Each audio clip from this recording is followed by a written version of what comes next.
we're going to take a brief intermission before we go to Friday and talk futures. Take a look at some of the futures board, both to win the regions, and even if there's a value on a title team at this point. Guys, I wrote this up a little bit, something looking at this for picks wise. I kind of agree with a lot of the odds. I don't have a ton of super hot takes on value. It's partially because in a region like the Midwest, Matt, where I'd be looking to back one of the 3 or 4 seeds because I don't trust Kansas or Auburn all that much. They stuck us with Providence and Wisconsin. Providence is the 4 seed, and I saw them at 35-1 to make the Final Four. Kai, do you think there's any appeal with Providence in the Midwest? Or are you kind of like, all right, it's Kansas region. They're the 1 seed. They're going to be going through Fort Worth and then Chicago.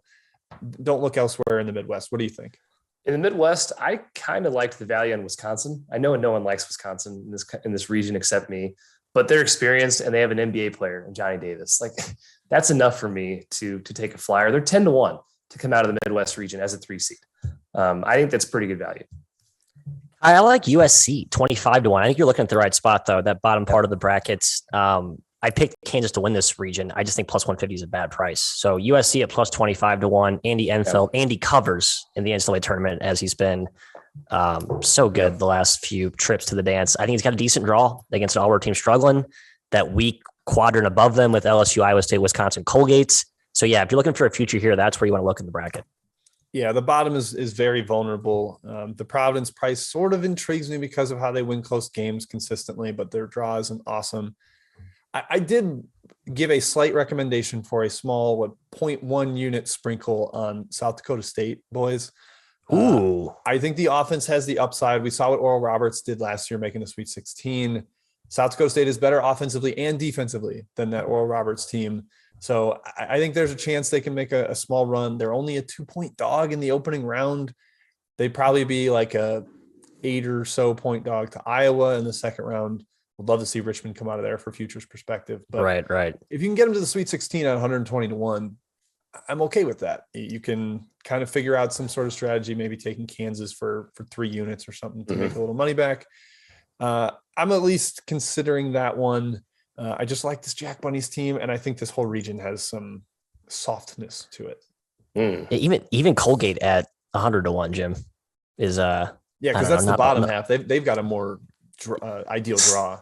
Yeah, I know. It's too much, Kai. If you're in a Calcutta, by the way, I think that's a good play. This Colgate team is good. They're not as good as last year's Colgate team or the year before. Yeah, this is the 3rd best Colgate team in the last 3 years. So but the best draw. The breaks. But the best draw, Kai. I agree with you, but it's the best draw. You took Colgate last year against Arkansas. I remember. Yeah, I was there. Yeah, it was a great bet until we had to poke the sleeping giant. That's why he took Arkansas -5 this year. That's right. I took Arkansas. Vermont's going to taunt Jalen Williams, and it's going to be a 30-0 spurt, baby. Yeah. All right, let's move to a different region, guys. Let's go to a different region. We're going east. I'm going to the east because as the bracket came out, I think a lot of people thought this one was loaded because Kentucky is the 2 seed, arguably the best 2 seed. And you get UCLA, a team that a lot of people love. Purdue has the best offense in the country. Baylor's the vulnerable 1 seed, as they're being called because of their injury issues, but they've won plenty of games with this current version. I love St. Mary's. Virginia Tech is rolling. Don't really trust Texas. I don't know. Where are you looking here, Kai? Is there a team that really jumps out to you in terms of value, or are you just kind of saying this is Kentucky's region? Why overthink it? I agree with Kentucky being the favorite here, Jim, but I think Baylor's being overlooked in terms of value. You can get Baylor plus 300 to come out of this region. I don't think they have a terribly tough draw. I mean, people think they're going to lose to UNC in the second round. I don't think they will. They're still a very, very good team. Like I said, beat Kansas and Texas with this exact same roster. So I think Baylor at plus 300, lots of value. Yep, I buy that. Look how highly ranked they are. Yeah, I think I agree. Metrics. Yeah, I'm just like, and you think about the money line rollover, right? That's kind of how you look at these futures is where you better off taking the future, or you better not doing the money line rollover. I think in this case, the price for Baylor on the future isn't terrible. You're always getting a little bit worse price when you're taking the future, but it's not horrific. Just stay healthy, Bears. Just stay healthy, please. Here's what I'll say to that, Matt. It's a worse price if they have to face the toughest path. But if they end up playing Marquette and not UCLA, and if Murray State or Virginia Tech makes a run at the bottom of the bracket, suddenly the money line rollover kind of stinks, and you Yep. wish you had 3-1. And I think Purdue is vulnerable to upset. I think UCLA is relatively vulnerable too, because they're so reliant on shot making. So I would definitely advise the futures price over the rollover because of the risk of upsets elsewhere in the bracket. Yeah, if you think chalk, you go the other way. Exactly. Good point, Jim. Very good. Thank you, Matt. Wow. Very good point. I'm not a big money line rollover guy, but I would think that's more so valued on the team that's going to be a dog in every single game they play.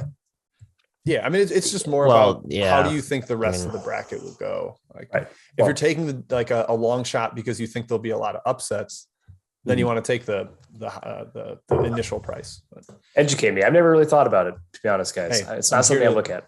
We're here to do that, Kai. All right, I'm comfortable in my own skin, Jim. To admit that, I'm comfortable in my own skin. Yeah. Let's hit West quick, and then the South. West has a heavy favorite. The only region with an odds-on favorite, Gonzaga, laying a -135 a juice to get to the Final Four. Duke is here. We've also got Arkansas, UConn, some teams that people like, Texas Tech. Two of the teams that have already beaten Gonzaga, 2 of the 3 are in this region in Alabama and Duke. Wow. Texas Tech has also seen Gonzaga already. I don't think it's a great Zags price, Kai. They're definitely my pick to make it out of the bracket for bracket purposes, but I don't know if laying the money there, laying 135 to win 100 is great.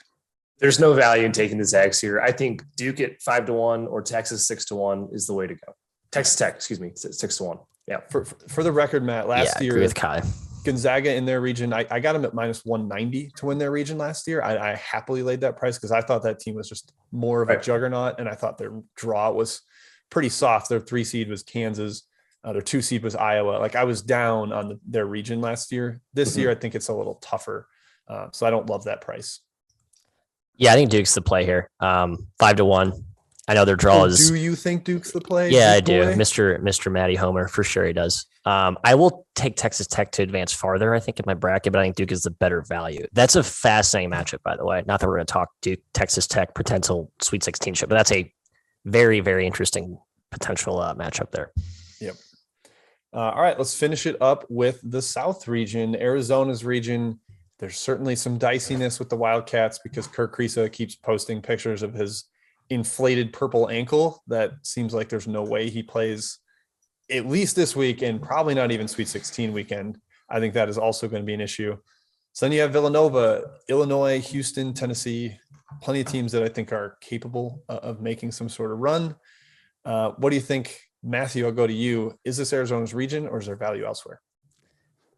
I think it's Arizona's region. The value is tough to find. It's you look at that quadrant of doom, right? The Illinois, Chattanooga, Houston, UAB. Like, I want to avoid that. So I think there's value if you just look outside of that. And to me, it's Arizona, Villanova, and maybe Michigan. Okay, can you talk me into Michigan? It's plus 16 to 1 though. They have like the 5th best odds in the region. So I feel like the odds makers were wise to see Michigan as a potential dark horse here. No, for me, it's Tennessee or Villanova at 4-1. I think it's Villanova also. Great value. Kriisa's injury worries me for Arizona. I think it makes them vulnerable. They're still a really good team, but that gives me hesitation. Again, real quick here. If you're in a Calcutta that does seeding, scoring, or like some bracket with seeding, Michigan's like the no-brainer pick. You got to write Michigan in Sweet 16. That's just a number play. There. I think Houston has a little value too, guys. I think Mr. Pomeroy pointed out that he's like, I haven't seen anyone pick Houston over Illinois, despite that Houston will be favored. And if you add in me, I'm too, Kai. I'm going to have them in the Sweet 16 as well.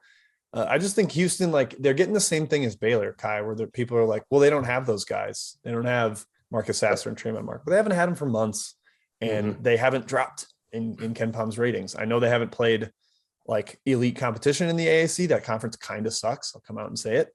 But I believe in that team, the identity that they have. I think they get to the Sweet 16 and give Arizona a heck of a battle. Yep, I agree.